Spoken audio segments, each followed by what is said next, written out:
92.7 FM WMDX, Madison's real news and great conversation. Here's your Daily News Roundup.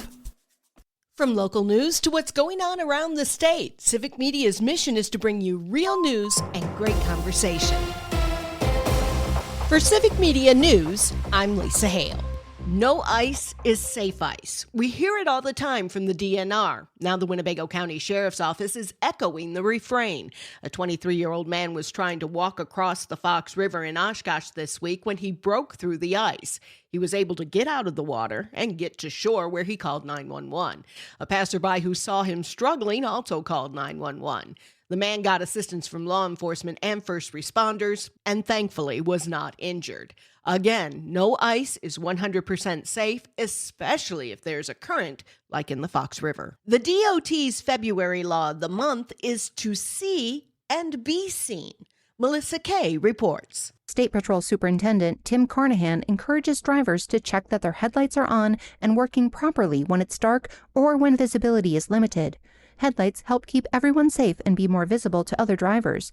Remember that automatic light settings aren't always reliable, especially at dusk and when it's foggy, snowing, or raining.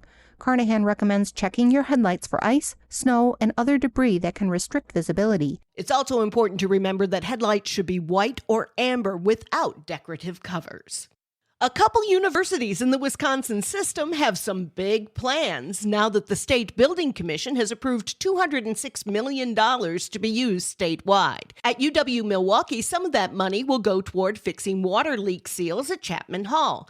Meanwhile, $137.5 million is earmarked for the renovation of Polk Library at UW-Oshkosh. The commission also approved funding for some improvements at Winnebago Mental Health Institute, which serves patients and inmates statewide. A city in northeast Wisconsin will impound your car if police suspect reckless driving. Civic Media's Connie Fellman reports from Green Bay. The new rule allows officers to impound vehicles while issuing tickets or making arrests related to reckless driving. Under a new Wisconsin law, the police department would have to determine if the impounded vehicle is stolen and return it to its owner if possible. If not stolen, the owner would have to pay to get the impounded vehicle back. After passing the council last night, the new ordinance goes into effect immediately. The new ordinance passed the Green Bay Common Council this month and goes into effect immediately. A story that got statewide, even nationwide attention last year has an update.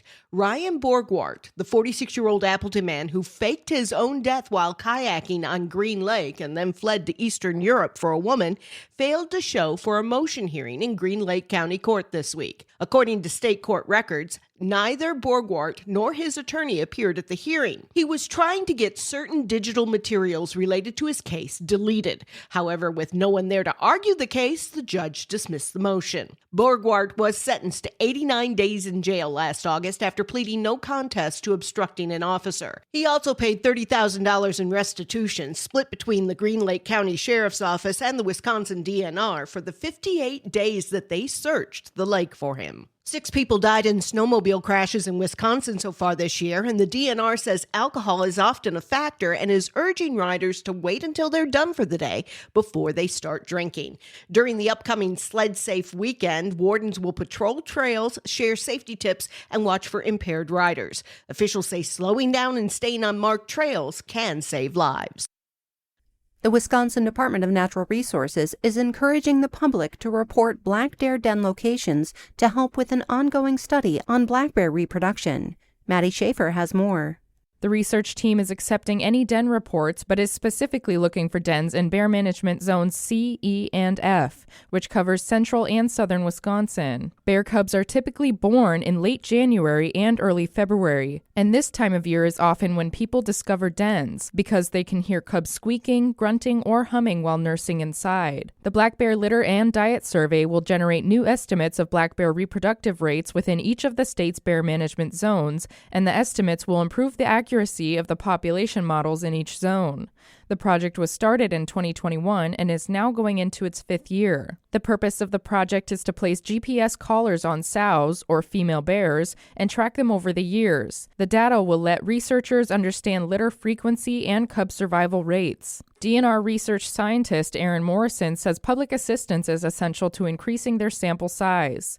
Morrison adds that if someone reports a den that includes a sow, they are invited to come out to the survey. We're very appreciative of the public and their involvement in this project. It wouldn't be a success without them.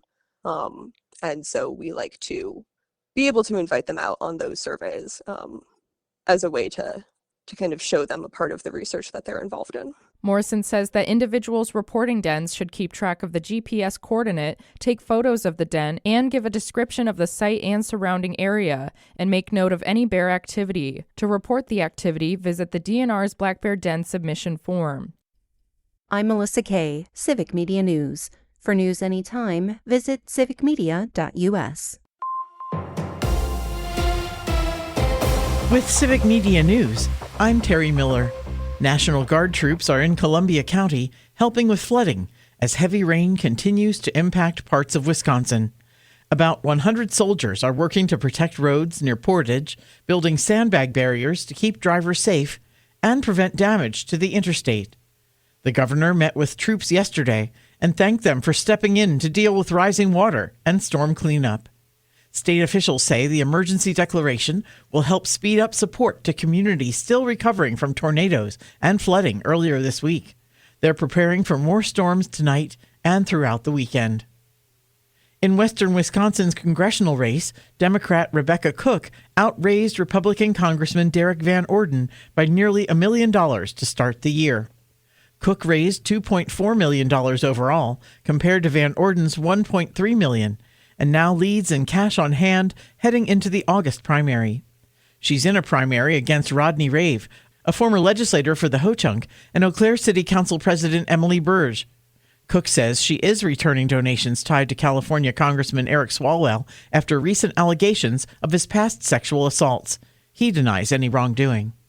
Republican lawmakers are accusing the State Department of Public Instruction of breaking Wisconsin's open meetings law during a nearly $370,000 trip to the Wisconsin Dells. According to a WPR report, GOP officials say that DPI met privately with a testing vendor to review exam questions without proper notice.